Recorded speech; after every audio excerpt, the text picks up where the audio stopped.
Kubor ka Batisi TV. Lawan Rashapi da ka Frank Motors. I am Tata Punch. Price starting at 5.80 lakhs. Ringkat bat ka net foodish.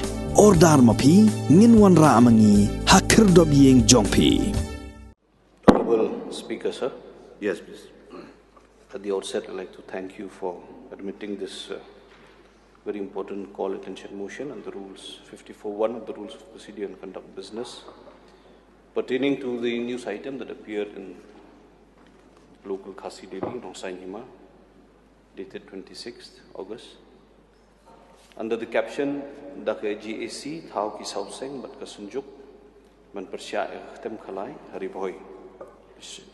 Translated into that several organizations have formed a GAC to oppose the gambling place in Riboy. Sir, the news item speaks of several organizations that have come together to oppose perhaps the intent of the government to establish a casino in Riboy district. What can be inferred from the news item is that, sir, several citizens coming from various sections of society, they have shown their stiff opposition towards the proposed casino. So, after the state government has brought the Meghalaya Regulation of Gaming Act 2021, the state had opened the doors for issuing licenses to persons who have the intent to start gambling houses or casinos in the state, sir. From this news item, we can understand that perhaps the state government has started its activity to establish a casino in Riboy as per Section 3 of the Meghalaya Regulation of Gaming Act 2021. So, pertaining to this news item, sir, I have 4 queries. Number 1, sir, whether the state government has started any work to establish casinos in the state. Number 2, sir, whether the Meghalaya Gaming Commission has been notified as per the Act promulgated. Number 3, sir, whether licenses have been issued to any applicant in the state, and if yes, sir, kindly give the names and locations of these applicants. And number 4, sir, whether the state government has spent any public resource to prepare the identified locations for establishing the casinos in any part of the state, sir. So these few queries have been drawn from questions that people are asking, and I stand here to seek these clarifications from the state government through this call attention motion, sir. Thank you, sir. Minister in charge, please.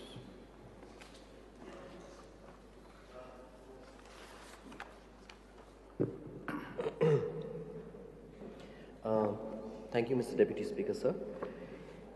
Sir, at the outset, I'd like to first thank the Honorable MLA from Umroy, Shri George B. Lingdo, for bringing this calling attention notice under Rule 54(1) regarding a newspaper item which appeared in the newspaper Uno Sign Hima dated 25th of August 2022. So this calling attention is giving me an opportunity to bring in front of this August House an opportunity to deliberate upon the nuances of the Meghalaya Regulation of Gaming Act and Rules. So the government of Meghalaya,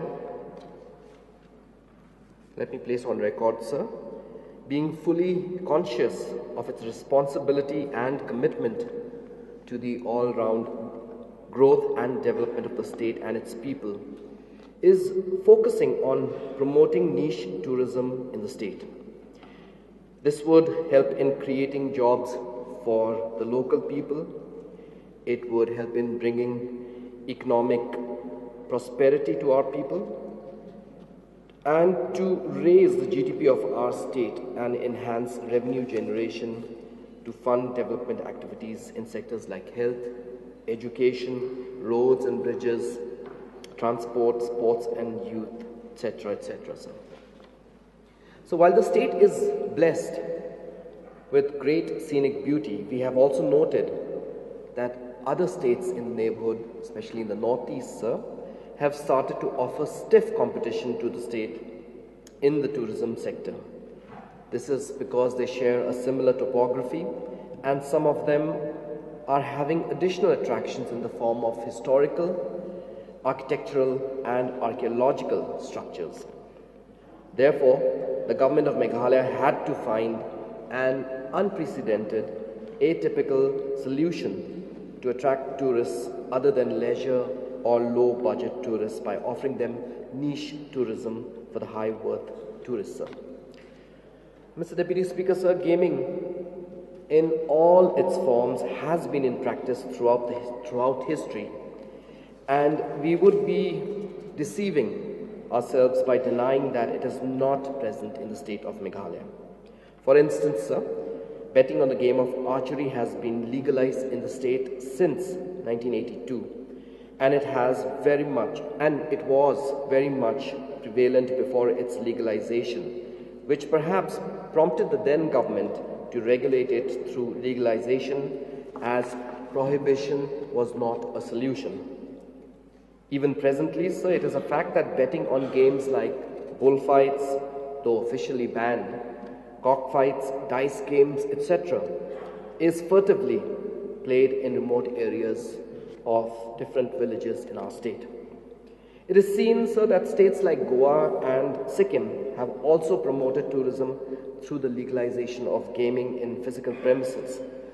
But in order to insulate the local population from the harmful effects of such gaming, they have incorporated provisions in their respective gaming acts, denying entry to the residents of their states into the physical gaming premises. The legalization of gaming by such states has in fact helped the states to promote both domestic and international tourism in a big way. And these states are presently reaping the benefits that this tourism boom, along with legalized gaming, has brought in terms of investments, job creation, and overall economic development of the respective state. So the government of Meghalaya, while framing the Meghalaya Regulation of Gaming Act and Rules 2021, has also taken similar steps to insulate the local population by incorporating provisions to bar entry into the physical gaming premises for the local residents of the state. There are ample provisions in the Act and rules to ensure strict compliance by the licensees. I would like to read out some of the provisions for the benefit of this august House, sir. 1, sir, Rule 19X allows, Rule 1910, sir, allows only those persons to enter the physical gaming premises who hold a valid ID proof bearing address outside of Meghalaya, implying that local residents of the state would not be allowed entry into the physical gaming premises, sir. Secondly, sir, the Act and the rules lay down stringent provisions for issue, suspension, and cancellation of licenses, offences, and penalties under the Act, and other safeguards, making it binding on the licensees to provide safe and secure gaming environment. Thirdly, sir, Section 27 provides for constitution of independent body, that is the Meghalaya Gaming Commission, to issue policy directions for regulating games to be played in fair and transparent manner, and also to act as dispute redressal body for dispute resolution between the licensees and the players. Sir, Honourable Member had raised a query about whether the Gaming Commission has been notified. Sir, I'm happy to inform him, yes, sir, we have already identified and appointed a retired High Court judge as the chairman of the Gaming Commission, sir, and one member from the industry, representing the industry, having experience in the gaming industry as another member, sir, and one more member is yet to be appointed, sir. Rule 12 lays down the responsibility, sir, fourthly, Rule 12 lays down the responsibility of a licensee to allow players above the age of 18 to play. Only recognized payment modes allowed with KYC compliance norms, display of responsible gaming charter at all times, to provide a dashboard with access to licensing authority and commissioner of taxes for supervision of its activities at any time, amongst other compliances to be ensured by the licensee. So these are, sir, some of the provisions that we have incorporated in the legislation to ensure that locals are not allowed to participate and play in these gaming premises, sir, and also to make sure that if there are any kind of disputes, those can be redressed by the appropriate agency, sir, which is namely the Meghalaya Gaming Commission. So from the news report, it is understood that the 4 pressure groups along with the Sinjukirang Bashnong have formed the Joint Action Committee Against Casino, the abbreviation for which is the JACAC, with the single agenda of opposing the establishment of casinos in Ribhoi district. It is also gathered from the same news report that an office bearer of the said JACAC had stated that the government should have focused on bringing state-of-the-art training centers for the benefit of the educated and unemployed youth for skill development and setting up of rehabilitation centers for recovering substance abusers. So the Taxation Department had, before notifying the rules under the Act, placed the rules in the public domain, requesting members of the public to submit suggestions, if any, and a public notice, for the same was published in the English and vernacular local newspapers of the state on the 27th of August 2021. Due to the non-receipt of any public responses, the department went ahead and notified the rules by incorporating all the safeguards provided under the Act. So the purpose for the enactment of the Meghalaya Regulation of Gaming Act 2021 has already been lucidly explained, sir. As stated earlier, the acts and the rules that are available in the public domain have foolproof safeguards to prevent any ill effects of the legislation of physical gaming premises on the local population. It may be stated that the younger generation is already, for that matter, exposed to the latest developments across the world in all fields through information technology. Their needs, wants, desires, and aspirations have multiplied manifold. They now wish to have, to possess, and to experience the latest and the best that modern technology and times can offer. All this can be achieved through economic upliftment of our people that will bring about all-round development. To reach this objective, the government has to find out ways and means for job creation for all sections of society at all levels. The government also needs revenue, sir, to fund the development in different social sectors as mentioned earlier. So the wishes of the JACAC for state-of-the-art training centers, rehabilitation centers, government colleges, schools, etc., these require funds, not only for creation of such facilities, but also for their operations and maintenance, and a good package of pay and allowances to attract the best faculty for such training centers, etc., sir. The government, sir, is well aware of the fact that in absence of any legal regulatory framework, it is impossible to bring the dubious operators to book and the innocent fun-seeking players, including minors sometimes, sir, fall prey to their illegitimate gaming operations without any legal recourse. In modern times like these, where technological innovations and interventions have caused massive shifts and disruptions across all sectors, we cannot afford to be caught living in denial. An enabling regulatory framework is a must to deter the unscrupulous operators to operate their clandestine gaming activities and businesses. Though stated earlier, I would like to reiterate that these physical gaming premises are not, I repeat, sir, are not meant for local population. They are exclusively meant for high worth individuals, which is Indians and foreigners who are looking for safe entertainment options like gaming while visiting the state for tourism or business or for both purposes. The locals would only benefit from the footfalls of such gaming premises in terms of employment opportunities, promotion of local art and culture, textiles, cuisines, transportation, etc., through local dance, music, indigenous food products, handicraft items, airy silk items, etc., etc. The list goes on and on, sir. It is not what is claimed as per, sir. Lastly, I would like to say, sir, that it is not what is claimed as per newspaper article that the government is not implementing development programs in Reboy district, being one of the aspirational districts. It is due to the focused, outcome-based approach of this government that Reboy ranks number 3 now among the top 5 aspirational districts in the country in terms of overall performance on Niti Aayog's Delta ranking for the month of July 2022. And on behalf of the Honorable Chief Minister and this government, sir, let me tell the August House that we aspire to take Reboy to number 1 position in the time to come. Sir, Honorable Member had asked about whether licenses have been issued to any applicants, sir. Yes, sir, many people have applied for the license, sir, out of which 3 have been processed, and temporary licenses have been granted to them, sir. He wanted to know the names of the licensees, sir. I do not have their names with me presently, sir, but I will make it available to the Honorable Member, sir.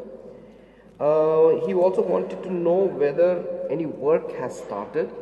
Sir, this is work starting is the prerogative of the licensee, sir. And fourthly, sir, he had asked about whether the government has spent any resources to prepare the premises. And again, the answer is the same to this, sir, that this is the prerogative of the licensees to prepare the premises, sir. So therefore, in the light of these clarifications, I hope that the JACAC, other concerned citizens of the state and this August House are better informed about the purpose behind bringing out and enabling legal regulatory framework to regulate gaming within the state with due safeguards for the local population, sir. So with these words, I resume my seat. Thank you, sir. Honorable Member. Sir. First feeling that you may seek one clarification. Sir, a few, sir, based on the extensive reply of the Honourable Minister. I thank the Honourable Minister for the extensive reply, therefore setting all doubts to rest now that we know that the mind of the government is to go ahead with the casinos and the gaming places on a physical basis across the state, and that there are already 3 applicants whose licenses have been temporarily approved by the state government, sir. So, sir, based on that reply, I would request the Honourable Minister if you can lay the copy of the rules, the table of the House, sir, the notification on the Gaming Commission, sir, and also the list of the applicants, if they can be laid on the table of the House for the benefit of the people, sir. Sir, it is also inferred, again, we can draw from the reply of the Honourable Minister that the protests are not being heeded, and the government has gone ahead, considering the fact that they are not allowing the local citizens to participate in the physical gaming location. So, sir, I would still request the Honourable Minister and the government that since sentiments have been shown that such premises are against the will of the people, and perhaps that the people may not be welcoming to such kind of activities happening in the district and perhaps across the state, I would still request the state government, sir, to kindly reconsider its stand and perhaps also take into consideration the sentiments of the people when it comes to the establishing of these casinos in the state, sir. So with these few submissions and requests, sir, I resume my seat, sir. Mr. Deputy Speaker, sir, sir, the Regulation of Gaming Act and the rules, sir, is to bring about an enabling environment to regulate whatever gaming is taking place, sir, there is no doubt, I'm very sure in the mind of the honorable member right now that there is gaming that is taking place in the state as we speak, sir. So if there is no regulatory framework, how do we regulate that? So therefore, sir, this regulation, this act had to be brought into place to see that we regulate it. There are instances where innocent people who are playing games are sometimes, duped by unfair practices. How do they seek legal recourse, sir? So that is why the need for a regulatory framework came about. And that is what we are doing right now, sir. And I appreciate, sir, that honorable member is very concerned about the youth, about society. But we have these safeguards already in place in the Act, which doesn't allow for local people to play. So I think that very, very clearly, sir, addresses that problem, whereby if locals are not being allowed to play and go into these physical premises, gaming premises, then I think that we are insulating them from the influence of such kind of gaming premises, sir. So we have taken all these very extensively and exhaustively taken all these points into consideration and brought it into the gaming regulations, sir. Keeping all these points before these were stated by the honorable member itself, the government has been very conscious about it and has taken all these steps to make sure that our people are not affected by it, sir. So, sir, once again, thank you, sir. Since 2014, our country has been plagued by divisive forces. TMC is in Meghalaya with the mission to empower the people, uphold the ethnic cultures and traditions, celebrate the sacred land. To oust the proxy BJP government from Meghalaya, be the change, support TMC by calling on 96877 96877.